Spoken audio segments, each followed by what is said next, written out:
5 situations where you should stay silent.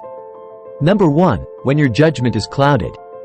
The first case when you should not speak up is when you are having trouble thinking clearly. This can be for many reasons. Maybe you are tired or under the influence, or full of anger or anxiety. In these situations, it's better to wait a little before you speak your mind. If you don't, it is possible that you will say something you will regret afterward. If you give your ideas time to mature and still think the same way, you can talk about it later, but not when you are compromised emotionally or in other ways. Number 2. When your words will be hurtful. The second situation in which you should not speak up is when your words are more likely to be hurtful beyond being useful.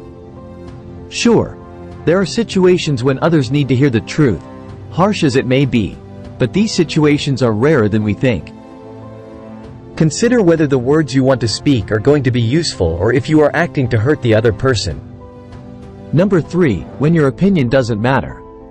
The next situation when you should not speak up is when your opinion is irrelevant. It's never easy to admit and accept it. However, it's very important even if our ego doesn't agree.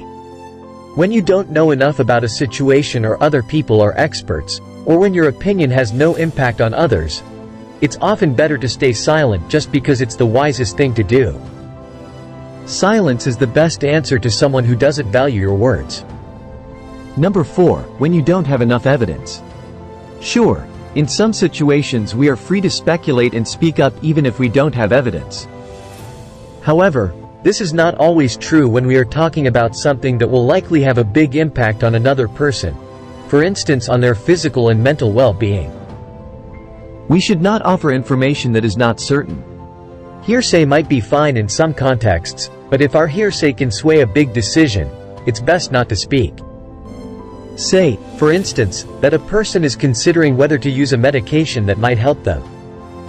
It's best not to bring up a rumor about a friend of a friend who used that medication and had side effects, unless you are certain it's a fact and not a rumor. Number 5. When asked not to speak. If recognizing that your opinion is not relevant is hard for the ego, being asked to stay silent is even harder. You might be asked to take a backseat in some situations, for instance in some work contexts or in other circumstances, and that can make us want to speak up. However, it's best to restrain that impulse and instead reflect. Why are we being asked to stay silent? Listening and learning can also be good in these situations. Number 6. When you don't have anything to say. Just because you feel you ought to add something doesn't mean you should. Instead, you might support what someone else has said.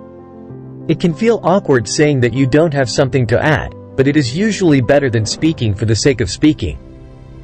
Allow yourself to admit when there is nothing to add. Be careful with your words.